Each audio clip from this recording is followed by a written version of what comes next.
TV ન્યૂઝમાં આપનું સ્વાગત છે। રાજકોટમાં પીએસઆઈની સરકારી રિવોલ્વરમાંથી આકસ્મિક ગોળી છૂટતા અધિકારી અને એક મહિલા ઇજાગ્રસ્ત। રાજકોટ શહેરના યુનિવર્સિટી માર્ગ પર આવેલા સમન્વય સુલભના રહેણાંક સંકુલમાં એક પીએસઆઈની સરકારી રિવોલ્વરમાંથી આકસ્મિક ગોળી છૂટવાની ગંભીર ઘટના પ્રકાશમાં આવી છે।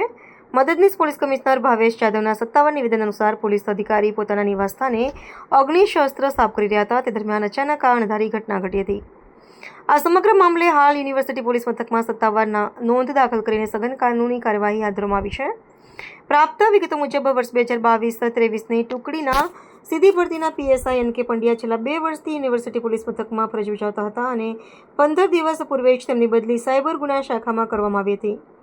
આ ગોળીબારની દુર્ઘટનામાં અધિકારીની સાથે તેમના નિવાસ સ્થાને ઉપસ્થિત પૂજા પરમાર નામની મહિલાને પણ ઇજાઓ પહોંચી છે। પોલીસ અધિકારી અને તે સમયે હાજર મહિલા વચ્ચેના સંબંધો અંગે પોલીસ દ્વારા ઊંડાણપૂર્વક તપાસ શરૂ કરવામાં આવી છે, જે આ પ્રકરણનું એક અત્યંત મહત્વનું પાસું બની રહેશે।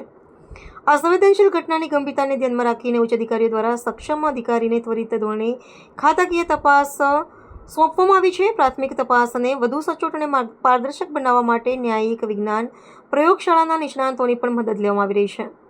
તપાસ એજન્સી દ્વારા ઘટના સ્થળેથી સેવાકીય અગ્નિશસ્ત્ર અને વપરાયેલ કારતૂસ કબજે કરીને વધુ વૈજ્ઞાનિક ઢબે પુરાવો એકત્ર કરવાની તજવીજ વેગવાન બનાવવામાં આવી છે। યુનિવર્સિટી પોલીસ સ્ટેશન વિસ્તારમાં ગઈકાલે રાત્રિના સમય દરમિયાન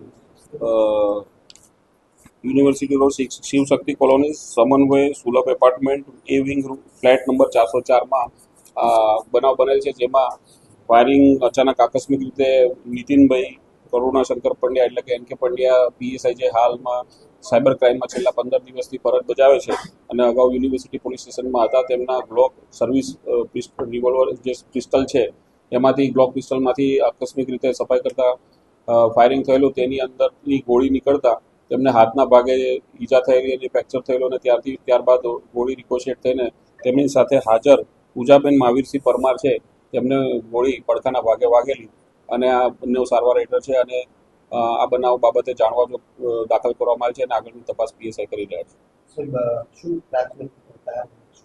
પ્રાથમિક કારણ આકસ્મિક રીતે બનેલું છે અને આ બાબતે એફએસએલને સ્થળ પર બોલાવવામાં આવી છે અને ખાલી કાર્ટીજ અને ફાયરિંગનું જે પિસ્ટલ છે એ કબજે કરવામાં આવ્યું છે।